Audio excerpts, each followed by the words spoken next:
They took all the benefits of being an employee, security, stability, paid holidays, you're paid when you're in a team meeting, you're full time so you don't have to work elsewhere and split your focus, you're part of a team culture, you can use a load of kit that's part of the practice rather than having to cart around your own stuff.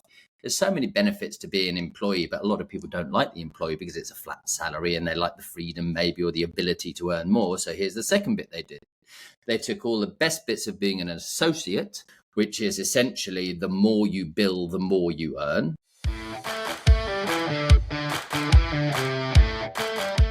Hi, everyone, and welcome to the Optimised Practice Podcast. I'm your host, Blake Sargent, and today I'm going to share with you how to recruit a practitioner. This one's going to come with some trigger warnings, so I'm warning you now. This is a hot topic within the community, well, within most of the community, but I'm telling you, not all of the community. I work with a group of practice owners and none of us seem to struggle to hire. I'm not saying they hire overnight, but they hire. So why? Why do some people find it easy to hire?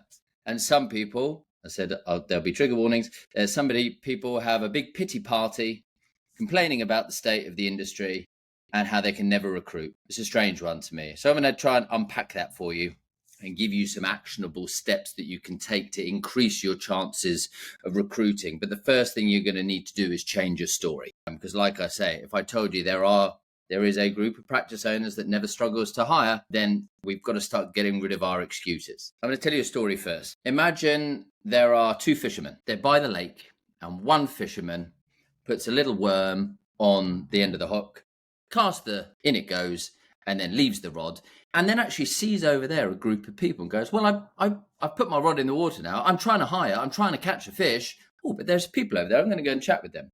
Another guy over here fishing has spent the entirety of yesterday preparing really juicy bait and got there early and got ready, got prepared, has all the kit, cast the rod, watched it, and then drew it back in after 30 seconds just to check it was still on there, recast it. And every few minutes keeps recasting this juicy bait into the water, and he realizes the bait's fallen off or it's been chewed off, and then puts it back in the water. But this fisherman is fishing with intent. The other fisherman, I'm fishing, I'm trying to hire, cast it in once, didn't realize the bait actually just fell off, and went over here to group number 3, which is a group of people who are saying, oh my God, do you know how hard it is to catch fish? I know, isn't it really hard to catch fish? Yeah, so hard to catch fish. And this person, I was like, I've just tried to catch fish as well. Very hard, isn't it? They go, there's just no fish in the lake. It's unbelievable. And there's this big pity party of people barely trying, barely putting in an effort, and barely even, and in many cases, not even fishing. I can't tell you how many people experientially I have worked with where they've told me they're struggling to recruit, and I go up online instantly in front of them and I type in, whether it's physio, osteo, podiatry, I type in a job description, I put in their county, and then I put in their town, and I cannot even find them. So if I can't find your job ad, maybe you don't even have a job ad. I've worked with people who complain about not being able to recruit and don't even have a job ad up, right? But then some people have a job ad up, but they sort of did a half-assed approach. And if I can't find it when I'm looking for it, there is no chance that somebody looking for a job in your area is going to find you. Because when people look, they tend to look geographically, right? So actually when we do our job ads, we need to have our town in there. We need to have our county in there. We need to have as many descriptive words as we can. But anyway, that's only half of the battle. I hope you're understanding where I'm getting at. Don't worry, if you're one of the first people really putting effort in, then you're probably doing all right. So here's what we need to do. We need, number one, really juicy bait that stands out and is much better bait than anyone else. I'm going to show you how to do that. And secondly, we need to approach it with the intent that it warrants.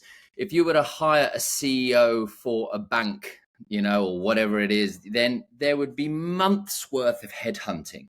The time, the energy and the effort and the respect towards that process would be enormous because big results are there. We got to put in some real effort. So look, just putting a job ad up once on Indeed and going, yeah, I don't know why, that's it. It's just not enough. putting a Facebook post up. How long does a Facebook post last? 4 hours until it's dropped off everybody's feed, probably never to be seen again. We've got to recruit with intensity, and we've got to recruit with some really good bait. So some of the basic bits around intensity, again, there's no magic formula to here, but I could tell you when you make the decision to approach it with the level of seriousness that it warrants, you'll come up with many ideas. Firstly, we need it on our website. Why? So that when the SEO works, it's linked to your account, it's linked to your location, it's linked to your business, and on there you say, I've got a job vacancy. Imagine that, complaining you can't recruit and you don't even have a job ad out on your website. Crazy, right? Imagine saying I can't recruit and not having a job ad up in your practice. At least put that out there. We are recruiting, takes 5 seconds to do. Imagine complaining you can't recruit and not going out to your database and saying, hey, we're a growing team. We'd love to be able to serve more patients. And so for that reason, we're in the hunt for a new physio, osteo, podiatrist, whatever it might be. If you happen to know of anyone, please let us know. Now, I'm not saying any of these are guaranteed to work, but we need to do many, many, many, many things to be able to give ourselves the best possible chance of catching someone. I'd put out a video as well that can be shared. Again, a video then on our website. And for us, we're always recruiting. There's always a video up. There's always a job vacancy ad up, because we want to collect CVs before we need them. Because we know humans, they leave, it's okay. They fall in love, they move to a distant side of the country, it's okay. So we're trying to collect CVs before we even need them. And we can be very honest and open and say, hey, look, we're currently full at the moment, but we really like your CV. Would it be okay with you if we held on to this for when we next need someone? So here's how we do juicy bait. If you want to catch the best fish, you have to have the juiciest bait. Again, this is what that group of practice owners that I tell you about, the people we work with, that I speak with on a daily basis, all of the practice owners that run great practices now, as we work with them for years. Most of them now run something called the hybrid model, which was actually invented by Troy, founder of the Hive, almost 25 years ago now. And it's the reason that our top 3 guys make over £80,000 a year. Is one of the reasons that we have super high performance in our practice. It's one of the reasons that 9 of the 13 practitioners have been with us over a decade, i.e. stay, yeah? Because when we're talking about recruit, it's not just about recruiting them, we want to keep them as well. What's the secret behind that? The hybrid model is this. I'll tell you this story. 25 years ago, before Troy bought the practice and turned it into the $4 million a year practice that is today, it was very small. And Troy was working full time. Huge dreams, going, right, if I just work hard, it'll all work out for me. And he realized that his colleague was getting paid the same salary, but Troy was working really hard and was seeing double the amount of patients. Now, he didn't want to complain, but he spoke to the owner. He said, hey, look, I do as much work and I'm really working hard and I get paid the same, but I see twice as many appointments. Is there anything we can do to sort of share in the upside, make it a bit fairer? So here's what they came up with. They took all the benefits of being an employee, security, stability, paid holidays, you're paid when you're in a team meeting, you're full time so you don't have to work elsewhere and split your focus. You're part of a team culture. You can use a load of kit that's part of the practice rather than having to cart around your own stuff. There's so many benefits to being an employee, but a lot of people don't like the employee because it's a flat salary and they like the freedom maybe or the ability to earn more. So here's the second bit they did. They took all the best bits of being an associate, which is essentially the more you bill, the more you earn. And they put the two together. And that's the hybrid model. So everybody at the practice gets paid a decent salary, a flat salary, and it is generous. And there's another reason behind that. One of your ways to build a great piece of bait is you have to have a business model that can actually generate money. Money can't happen from thin air. The only place that money can come from is patients' pockets or a benevolent owner who decides they want to work their butt off and basically turn their business into a charity, works loads and puts money into the center and then becomes the worst paid person in their practice, right? Got to have a model. Pricing structure, length of appointments, and type of appointments that actually enables the business to be financially sound. If you don't have that, you can't magic money from anywhere. So we have to have a model that enables our team to bring their best work to the world. Over time, we've invested in kit, which again means that they can do interesting work. There's work they can do within MSK. They can use lasers and shockwaves and all this sort of stuff. So you've got to create, that's a good piece of bait, is creating something that is an interesting place to work and a varied place to work, where each practitioner has the opportunity to lean towards the things they really enjoyed and over time upskill into those, whether that might be they love to do surgery or biomechanics, or they're really interested in laser, whatever it might be, right? So we want to give them that flexibility of the type of work they do, but we also want to charge really well. Yeah, we have to be a high-end practice, because otherwise, if the money doesn't come through the till, we can't pay our team well. It is as simple as that. So here's what the hybrid model then does. Everybody has the flat salary. Let's just say you, for the ease of my own maths, you get paid £3,000 a month, £36,000 a year. Probably a little bit low at the moment, but I'm not saying that's the right salary. It's just easy for my maths.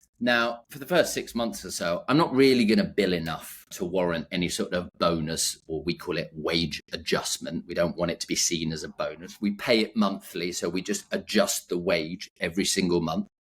We have it over 12 months that runs concurrently with their holiday allowance. So over the 365 days, they're going to get certain amount of days off, including bank holidays, but we don't want to penalize them on a month where they took a holiday and there was a bank holiday, so their billings were down. So we create a tracker which they bill over 12 months. And sometimes they have good months, sometimes they're off, sometimes they're billing loads, whatever it might be, but the maths works out over 12 months. And we bookend that and we make sure that whatever they've billed over the 12 months, they'll get the percentage that we've agreed with them on. And you'll probably have to listen to some of the other podcasts to get even deeper context to what I'm about to say, but the percentage can't be 50%. You can't make a profitable healthcare practice if the first 50% of everything that gets billed goes straight back. We pay 30 plus pension and national insurance, right? In the UK at the moment, that's 18%. So there's a huge amount that needs to go on top. So again, we've got to make sure our maths works out. So we've got to find a way to pay people well at a 75% utilization, because we don't want them to have to be pedal to the metal full just to hit their numbers. Otherwise, they won't stay. And we only really want to pay them 30, maybe a bit more, 30, 33, maximum 35%, because then we've got another 18% of that on top. Let's work out a bit of maths here. Again, fag packet maths, very simple, just to help understand the concept of why this is really good bait and why this works. And I'll say also that this kind of bait works really well for high performers. It doesn't work well for everyone, because some people, let's be honest, they want to be paid a good salary, but they don't really want anybody looking over the shoulder to see if they're actually doing a good job. They don't want any pressure of actually having to do well, having to bring back their patients, outline treatments plan, make sure their DNAs aren't too high and cancellations and all that sort of stuff. This attracts the right kind of fish. So imagine I'm paying you $3,000 a month, but you have a month where you bill $15,000. Now, what's 30% of 15,000 is $4,500. $4,500. My salary is $3,000. So what's the difference? I'm going to top your salary up by $1,500 for the month. Like I say, if I've got a good pricing structure and I've invested in kit, this doesn't happen overnight. Having a practitioner bill $15K in a month is easy. I work with people who have practitioners that bill $29K in a month. Yeah, I know, that's huge, right? A lot of high-end MSK, a lot of laser work, surgery, and they're very focused. And again, this is all within the context of not trying to sell snow to Eskimos, right? We've got to be ethical about this, of course, but then there's just no longevity in business if you aren't ethical. So imagine that, and I saw the pay slip of this the other day. This is a lady working within a practice, and her take home was $9,000 last month. $9,000. Don't tell me you can't recruit when you have a model that enables people to do well. And I'm using a more extreme example, I understand. But imagine being able to, we've got another guy, 26 years old, earning $60K a year in a practice using this model. Again, this is why I tell you, we don't struggle to hire, right? Firstly, really, really juicy bait. And secondly, going at it with super intensity and giving it the rewards, giving it the attention it really, really deserves. I'll be honest with you, I haven't ever found a perfect little formula of where to find the perfect recruit. We just got to make sure that we get all those basics right, that we've got the job ads up there, that we put energy into that. When we write the job ad, we lead with what's in it for them. Don't give some long list nonsense about how amazing your practice is. Nobody cares. What they care is the most listened to radio station in the world, which is What's in It for Me, WIIFM. What's in it for me? That's what they're listening to. So lead in your job ad with the good stuff. So for ours, for example, might say, we're looking for a full-time employed team member, salary range from 45 to 80,000 a year based on experience and performance, right? So that we can, when we sit down with them, we can say, hey, look, this is what we run. I'm going to give you a base of 36, 40, whatever it might be, but this is how we're going to work out what you bill. Look at our pricing. Let me show you what other people in the team are doing. And we're going to mentor you. We're going to work with you. We're going to upskill you to make sure you can use the different list of machines. And we're going to show you how to bill 10, 15, 20,000 in a month ethically for the right people. We've got great marketing. We've got a great reputation. We're a great practice, right? And then you can walk away earning 5, 6K a month, right? You can recruit some great people. You just got to find the right sort of bait and then approach it with the sort of intensity that it deserves. So like I say, there's a whole long checklist of what you should be doing or what you could be doing about where to post. But ultimately, we post on Indeed. We make sure you can post 2 job ads, one with a slightly different description, one with a slightly different, like, so you might go, one is Kent, and then the other you might say is Tunbridge Wells. And there we go. Sorry, that was probably a slight rant as well. I just want you all to realize that you don't have to be the norm, okay? You can become a renegade practice owner. You can come and join that group of people who are just choosing to operate at a level where everybody wins. And it's a totally different dimension versus the pity party. I've been to so many conferences, right? I've been to these and I've listened and I've seen on the forums of people complaining, oh, I can't recruit, this, I'm not getting the support. Other people are coming into the market when they just don't realize that the gobsmacking opportunity right in front of us, which is that there's a huge amount of pressure on the public health system. Never has there been a better time for a good clinic to get patients on tap. Right? If you're good at what you do, you're decent at marketing, there are people that want help.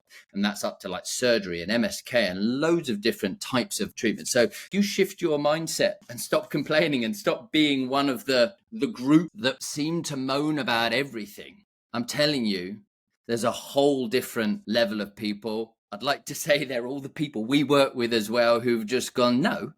Healthcare is an amazing thing. We can charge appropriately, we can charge well, and we can start systemizing our business and we can make it about part of a team. That's the renegade practice owner. If any of you guys want some help with that, reach out to us. We'd love to help you. I've probably polarized some people in this, but that's okay. I don't care. I'm just sharing my truth, sharing my battle cry to those of you who are tired or fed up of the normality and being dragged down by the negative commentary within the industry. Fear not, there is a group of renegade practice owners within the hive who've just chosen to go, let's just ignore that crap and let's run amazing practices where we win, the team wins, and our patient wins. When we come to recruitment, the goal is not just to hire someone, pay someone. We want to be able to pay someone well. We want them to be part of our family. We want them to be with us for a decade, right? We want them to evolve their career with us.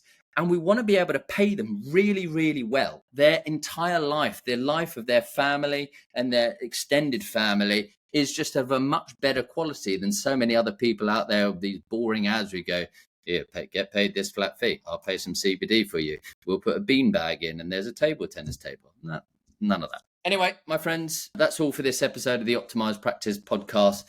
If you enjoyed this content, fingers crossed, he says, please subscribe to our podcast so you never miss an episode. And don't forget to follow us on social media. If you want to join the group of renegade practice owners, then please reach out to us at The Hive so we can show you how to build a profitable, a stable and a highly respected practice that can ultimately work without your daily input. So I shall see you all in the next episode.